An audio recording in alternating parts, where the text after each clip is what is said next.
Hello, 11th and 12th grade. I hope you guys did really well on your section last week. You'll notice today that we're doing a little bit of review to help you kind of get the ideas that we talked about last week kind of concreted into your brain. So we'll probably be doing quite a bit of review over the next few weeks before our next lesson, just because I want to make sure that you guys are getting it and that it's sticking with you. So today we're actually going to be talking about some troublesome verbs, and you probably have either been confused by these or you know someone who's been confused by these. We're going to talk about some verbs that can just cause us some issues sometimes. The first set of verbs that we're going to be talking about is actually what I just said, sit and set. Now, I notice it probably a little bit more being an English teacher, also being a speech teacher.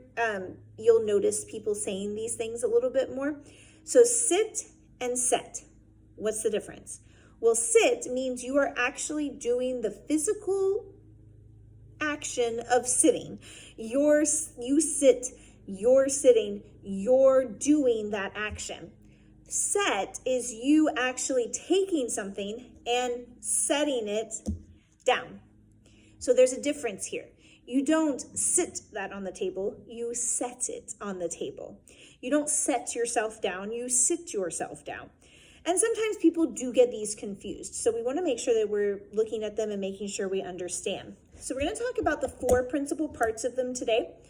I have them written down here to help you. So the present tense is sit and set. The present participle is sitting and setting. The past tense is sat and set, and the past participle is have sat or have set. So let's talk about sit first. I sit at the table. I am sitting at the table. I sat at the table. I have sat at the table.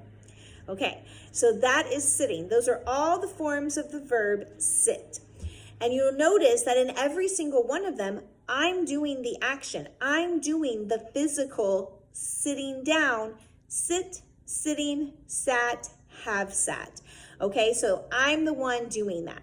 For set the table.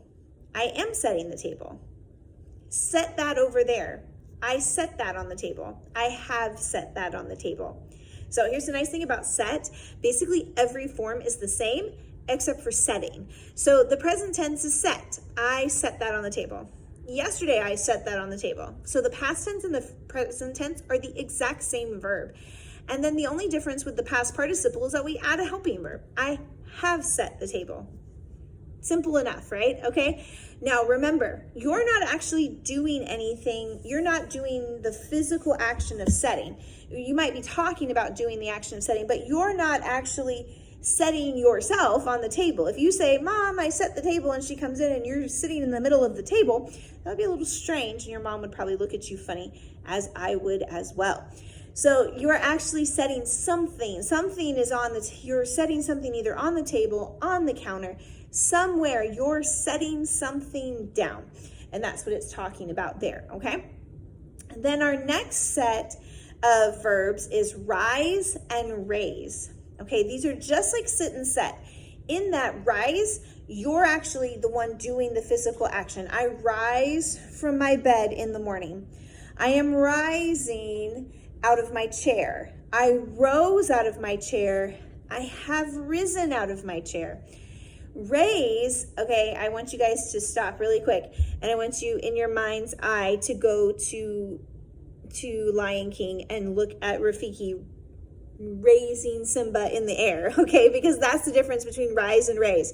Did Simba levitate up into the air and rise? No, he didn't. He was just a baby lion. Rafiki picked him up. He raised him up into the air. And now you're all singing the song, aren't you? I know, me too. All right, so raise, raising, raised, have raised.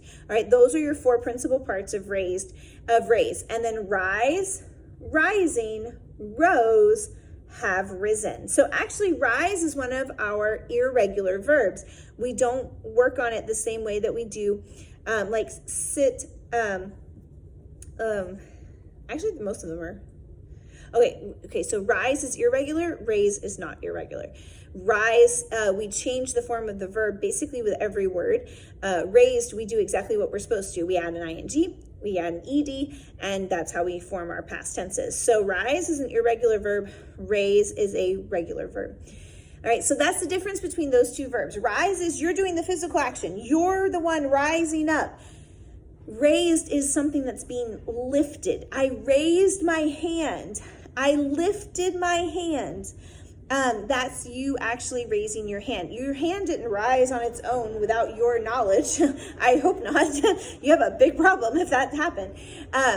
You didn't. It's not a natural action, except that you know you need to raise your hand to answer the question. So make sure that you know the difference. Rise, you're the one doing the physical rising. Raise, you're lifting something, okay? Then our next group is lie and lay. This is probably the one that gets the most confusing. The other ones we mostly will catch and we'll realize like, oh, I did that wrong. But these two, we tend to not do that. We tend to, for whatever reason, these seem to be the most confusing. These are the most confusing to me. I mix these up all the time, even being an English teacher, even doing speech class and stuff. I still mess these up all the time.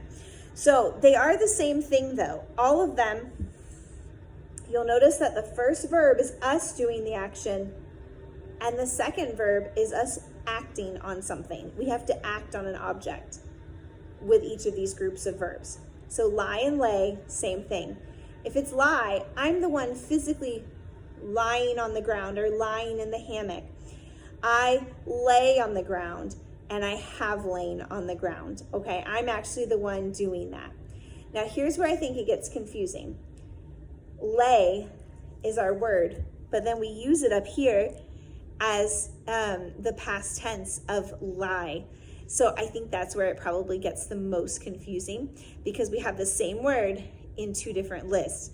Don't let it confuse you. If you're using lay like this, I lay on the ground, you're the one doing the physical action. Sarah lay on the ground, Mike lay in the hammock. All right, they're the ones actually doing the physical action. This type of lay is I lay that on the table. I lay that down. I laid it down. I am laying it down. I laid it down. I have laid it down. Okay, so that's the difference between those two. I think that's what always trips people up. Lay is in both lists, but they have different meanings. This lay is you physically laying, you doing the action. This lay is you laying, you lay that down. All right, that's what it's talking about. So that's the difference between those verbs. So those are troublesome verbs. They give us some trouble sometimes. I hope this helps you guys kind of differentiate between the two. If you already knew this and this is a review, cool. But if it's something that's new to you, make sure you go back and watch the video a couple of times to help you. Make sure you're watching, make sure you're reading all of your instructions. This week, you'll be reading from section 10.11 on page 59 in your handbook, page 59 down here if you can't see it. You'll start at 10.11 and you'll go all the way to 10.17. Make sure you're looking at that completely and fully. Read the instructions thoroughly. Watch my video as many times as you need. There's no reason you guys shouldn't do great on these exercises if you're watching the video. All right. I hope you guys have a great day. I hope that your review yesterday went well. I'll be giving you some feedback on that in the next couple of days, and I will talk to you very, very soon. Have a great day, guys.